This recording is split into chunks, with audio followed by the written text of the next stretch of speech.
I feel so bad. Don't talk about it. After this game, we're going to sort that out, because actually there's like no way for me to change it without doing it that way. So we're going to do it however way we can, and that's the way it is. So the next game is pretty much set up now, Tilo. So are you ready to get going, mate? Absolutely. Are they ready? Next map is Totem Altar, which is Snute's pick, I think, right? Yes, it's his map choice, yeah. Which is a little bit surprising to me, because Totem Altar is not all that popular with Zerg players anymore. Yeah. So let's see if he has something special planned here, maybe? I don't know. I mean, Mutualists are very good here. Snute is also known for his Mutualist play. So whether he'll decide to do that, but at the same time, Grubby's pretty good against Mutualists as well, and he's very. I mean, he's had so much experience, especially with his rivalry against Nurtio. Is that Nurtio was always using Mutualists against him, and Grubby obviously trained very hard against that style. So yeah, we'll have to see how this will go down. So as we go into the game now, I'm gonna go ahead and hit the right button, I hope, and it is gonna be number 1 on here, and then hopefully we should be into game with Control N. And good luck, Snute says.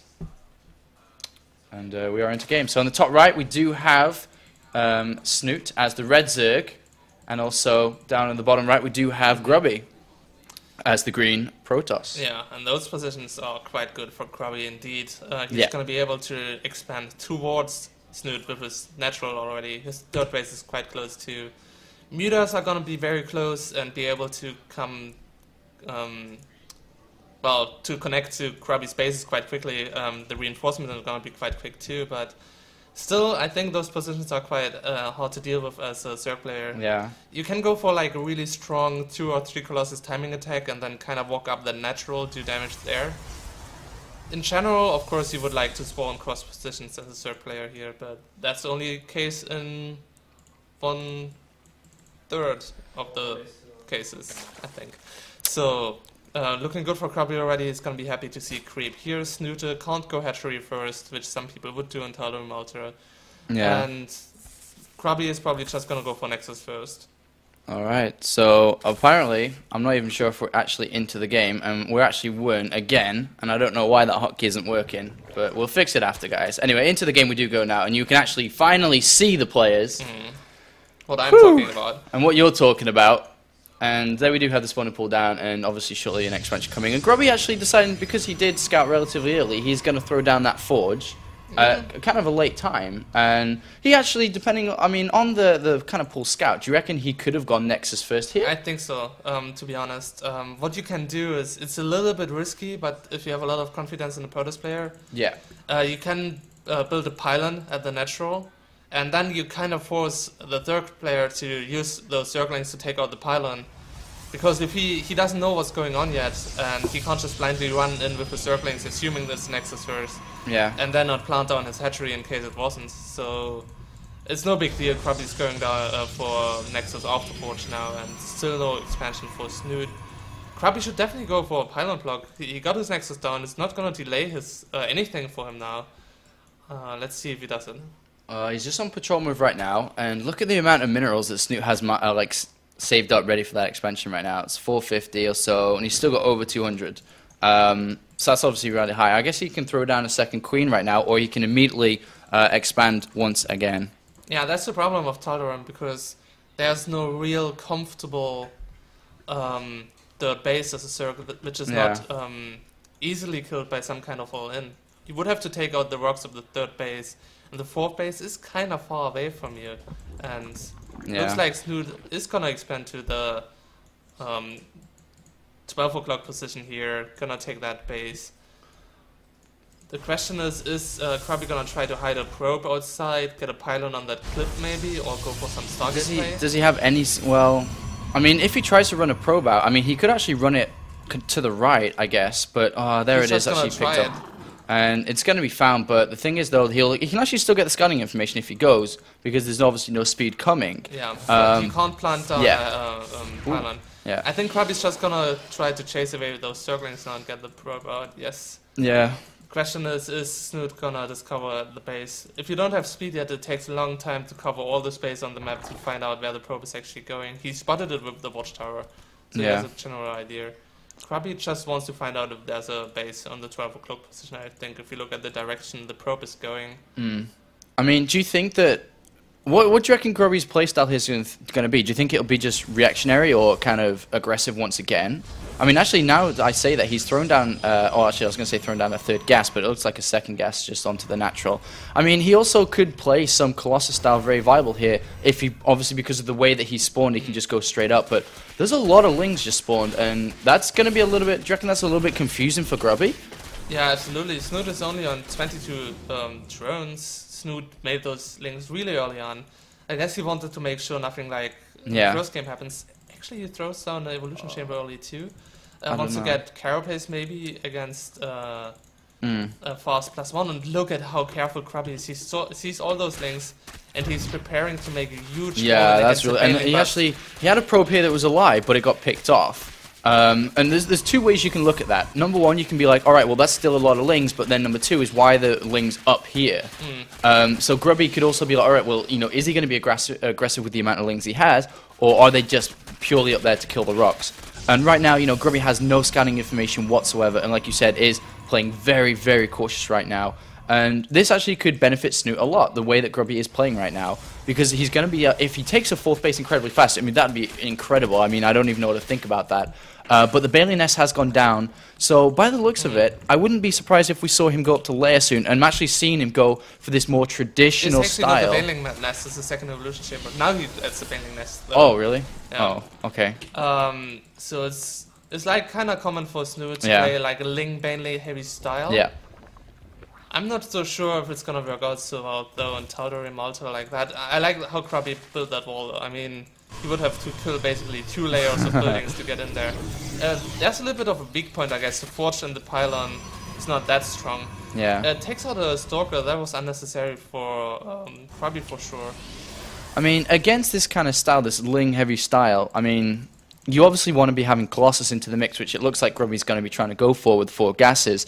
But at the same time, you also want to kind of have Blink if he's going to use bailing drops, if that actually comes into play, which we've seen Snute use so many times on his ladder stream. Snute seems to just drone up right now. He gets a lair. His economy is not that strong considering he's on 3 bases.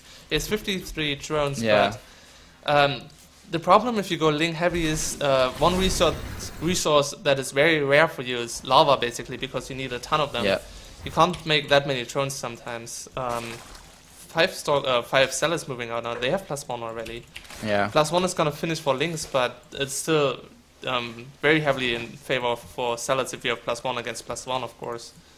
Yeah, and the kind of problem, the 4 bailings are morphing, which is obviously going to help out a lot against these aggressive zealots, which will come down to that third base. But what I was saying is that if you do kind of like to play this Ling heavy style, it's very good until your opponent hits good force fields and stuff like this, right? So and good numbers in general. Yeah, and Grubby's really good again. I'm really kind of good at hitting force fields, and obviously bailings here are going to help out so much against this. I don't even know if they got any drone kills. No. You know, there's one actually been killed, but that may have even been at a different place at a different time, Dario. Yeah, but absolutely. Grubby's taking the third base now also, as he has a lot of money banked up. Warp Prison is out again, loaded up with 4 sentries. And that's really strong against the pure Ling style, because you need roaches to actually, well, take out sentries who are hiding behind the force field wall. You can't reach that with Lings only. He got a spine crawler, he can move into position, and he's getting a second spine crawler in his main as well.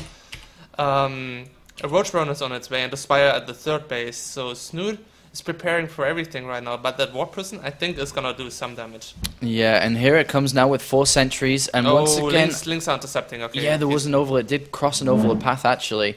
And there it is gonna, well, it's not really gonna be able to do anything, because the Queen is there, and also a Spine Crawler has been planted down. Also, meanwhile, as you said, a lot of upgrades coming now. There is the Overlord Speed, and there is the Ventral Sacs. So we are definitely going to be seeing some bailing drops into mineral lines, maybe even into an army, depending on where Grubby's actually situated. Because if you look at him right now, his army isn't that big. Oh, a Sentry drop goes in actually. Hits good force fields. If he pops in some Zealots now, he's going to be able to do good damage. Yeah. Those force fields are perfect. There's no gap in between there, and he's not wasting any energy overlapping force fields either. And he gets out, man. That's so good. Just being careful, not even warping in Zealots. I think that was a smart move there. He took out like 5 drones maybe, and definitely denied a lot of mining. And look at the injects. Snute, because of the distraction, didn't completely hit his injects anymore either. Yeah, that energy's at 47 on that queen down there. He's missed like a complete cycle, basically. So if he hits it now, that queen's got 25, and then obviously a complete cycle been hit. Grubby, let's have a look at his scouting information. What actually does he see? He gets in with a hallucinated Phoenix and sees double evolution chamber. He sees the Baneling Nest now, and he's pretty much gonna have a good idea of what's going on. I think this looks actually pretty good for Snute right now. He's gonna have double upgrades that Observer scouts all the overlords, but the thing is, Grubby doesn't have Blink yet. He got a quick Templar Archive, but before you have Storm or like a couple of Archons, that's not gonna have so much either. +1 carapace for flyers, so he wants to use those mutas definitely to fight and not just to harass too. Well, he's actually morphing Archon, so actually this could be okay, because I mean, Banelings, if they do drop down, aren't gonna do anything to Archons. But the thing is though, if Snute that is warp prison runs right into the mutas. This is going to be interesting to see how this goes down. Here come the morphing of the Banelings, and Snute, from what I've seen, is very, very good at unloading the correct overlords which contain the Banelings and Lings. So depending on how he wants to hit this down, he could still do an incredible amount of damage, but the problem is, Grubby knows it's coming. He's ready for it. He's in position. He's building cannons. He's getting Storm. Blink is not that far away from finishing either. Another hallucinated Phoenix sees everything. He knows what is going on, where it's going to happen. And here it comes. What will Snute be able to do here? Yeah, Grubby looks very prepared. Those overlords, Archons are actually a little bit too at the front. He's losing both Archons really quickly. That was really sloppy by Grubby. He shouldn't have them in the front. And Snute is doing a good amount of damage. What you need to do about that kind of strategy is take out a lot of units, because you can't allow Protoss to get a huge 200 supply army. There's so many cannons everywhere. These Lings are just falling apart because obviously they're just running around like crazy little rats, but they're just running into cannons. And even though Grubby lost a fair amount of units, if you think about the what was traded off there, Overlords and Gas and the Banelings, that didn't go really too well. And even Mutalisk, a couple were shot down too. So Grubby now is pushing out as Storm finishes. Back in. And we're back in. Alright, so we're back in now once again, and that does happen on TLO's little router every now and then, but here comes the fight, and Mutalisk, there's no Baneling speed, drops are coming in. Good, okay Storms, but there's not enough stuff from Snute. Absolutely not, he doesn't have the kind of army to fight Templar. He's gonna try to go in again with the Baneling drops, but even if he hits, he's not gonna do enough damage. Very nice, Grubby walks in an Archon, everything dies of Snute. Grubby just played this very carefully, planting down so many cannons because he knew if he just got the right combination of units, Snute's strategy is really not that strong. Yeah, and he's actually had a couple of Zealots onto the third base, killing a Queen, but that's it. And now the transition over to Roachling is out, and Grubby has to be a little bit careful with these units in the middle. They could get caught, but I guess Roach Speed isn't done, so they will be safe from them, but it's the Lings that's the scary part, as they will be chasing down these units now, and Grubby does fully retreat back to his happy base here, actually, on 3 bases. Another Forge is coming down, so he's just going to race up with upgrades. And I guess the next stage for Grubby is, alright, well, that went kind of well. I guess I should take a 4th base and then do it again. And right now, the Greatest Spy is coming down, though. He did manage to get up to Hive. And is this another thing where, alright, well, let's hope... Oh, my God. He just sacks, like, every single Overlord? Oh, my God. That's a huge blunder by Snute. He's not going to be able to build anything for the next minute or two. Grubby, he doesn't even have the minerals. No, he can't remake them. Oh, man, that actually might just be it. Yeah, Grubby just takes the opportunity. He's like, oh, well, you can't make units, so I'm going to attack you. There's not even roach speed. Oh, wow. It's going to finish in a little bit, but really, there's 16 roaches out and a couple of spine crawlers, but what can you do if you can't remake units? Oh, wow, man. Grubby comes in, and he knows that, that was such a huge blunder. That was, I don't know, like 8 Overlords, 6 Overlords, and they all just go down 100 each, of course, and he doesn't have the money, and Grubby is just on form right now, and Zealot's been warped in to deny this 4th base, and I think that the upgrades are a little bit in favor for the Lings, but there's just enough Zealots there to clean up on that 4th base, and Grubby will keep this 4th base. Cannons will go down there, and he's just going to take the economic lead, the army lead. Infestors as the last desperation move is coming in, but... And that Spire is in the worst position ever, but I don't know, does he... He sees the Spire, but I guess he doesn't know about the Greater Spire, but... Well, he doesn't care so much. If he takes out all those drones, it doesn't matter because he's not going to be able to have the money to actually make... Look at the amount of gas, man. He just doesn't have money. He's just got so little in minerals. Yeah, Snute is practically on 2 base now. Yeah. His main is mined out. Grubby's main is going to be mined out too, but he's going to be fine. He's on 3 base. He has a huge army lead. Yeah. He got better upgrades, a better army, and those investors without 10 links as supporter are not going to do anything. Yeah, I mean... Good fungle, actually. Yeah, I was going Wait to say. a second. He's going to be able to clean this up. Grubby just a little bit careless there. It does blink out, but at the same time... There's new reinforcements coming in, TLO. And there's not enough energy on these guys anymore, these infestors. And all of a sudden, Grubby does keep the table turned, and... all of a sudden, Snute is in a horrible position and is looking to be out in this tournament, this unforgiving tournament, just a best of 3, and it seems like nerves and just lack of experience did get the better half of Snute here, and GG is called, and unfortunately for Snute, does go out of the tournament now, but a valiant performance from him. I'm sure there's a lot more to see from Snute in the near future. For the people who think, well, man, Snute, I'm not very convinced.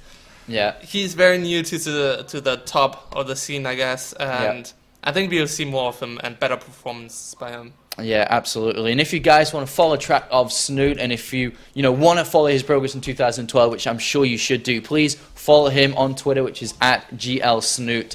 And he actually streams on Own TV as well, so go find a stream there. Just Google Own TV Snute.